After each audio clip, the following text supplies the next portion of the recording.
আপনার অমিত শাহ নরেন্দ্র মোদী পারবে তার বাবার জন্মের সার্টিফিকেট আর মায়ের জন্মের সার্টিফিকেট নিয়ে আসতে? এই কারণে এসআইআর দরকার, যাতে প্রশান্ত কিশোর নামে কোনো ভদ্রলোক, তিনি একই সঙ্গে বিহারের নাগরিক আর একই সঙ্গে এই পশ্চিমবঙ্গের কলকাতার ভবানীপুরের নাগরিক একসঙ্গে যাতে না হতে পারেন। এই জন্যই তো এসআইআর দরকার। বাংলাদেশের নুরুল হক যখন এই উত্তর 24 পরগনার দত্তপুকুরে এসে নারায়ণ অধিকারী সেজে বসে, তার সত্যিটাও তো একই রকমভাবে তুলে ধরতে হবে। সেই জন্যই তো ভোটার তালিকার সংশোধন, তাকে আমি নিবিড় সংশোধন বলি, আলগা সংশোধন বলি,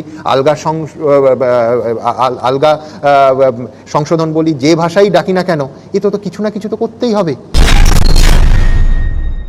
যে নরেন্দ্র মোদী অমিত শাহ ঘুষপেটিয়া ভারতবর্ষে ঢোকাচ্ছেন, নইলে শেখ হাসিনা ভারতবর্ষে কেন? জবাবটা দিন, জবাবটা দিন, হিম্মত থাকলে উত্তরটা দিন। আমি এইখান থেকে আসবো অবশ্যই। সমিতদা যে স্পিডে এগোচ্ছিলেন তাতে নরেন্দ্র মোদী, শেখ হাসিনা, আমি ভাবছিলাম যে আরেকটু যদি সমিতদা পিছিয়ে যেতে পারতেন তাহলে নিঃসন্দেহে দলাই লামাকে ঘুষবাইটিয়া বলতেন। তার কারণ জওহরলাল নেহরু তো দলাই লামাকেও আশ্রয় দিয়েছিলেন। খুব গুরুত্বপূর্ণ কথা বলেছেন সমীর কাকু, যে শেখ হাসিনা এখানে কেন? আমি বললাম এটা কি ইউনুসের মুখপাত্র হয়ে গেল কখন? পরে ভাবলাম দুজনেই তো এক, ইউনুস, মমতা, জামাত সবাই তো এক, তাই সবার বক্তব্যও এক।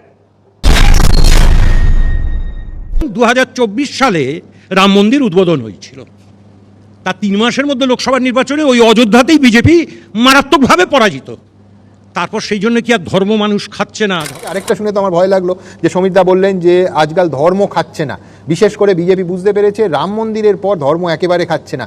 আমি ভাবলাম যে একটা চমৎকার জগন্নাথ মন্দির হয়েছে দীঘায়, তাহলে ওই যে শুনলাম শিলিগুড়িতে একটা মহাকাল মন্দির হবে, সেটা তাহলে আর হবে না? আমি জানি না। অলরেডি নিয়ে চলে এসছেন ওই আপনার জগন্নাথ ধাম, আপনি নিয়ে আসবেন দুর্গাঙ্গন। ধর্ম খায় না, ধর্ম খায় না বলছেন, কিন্তু ধর্মকে খাওয়ানোর আপনারা প্রচুর চেষ্টা করেছেন।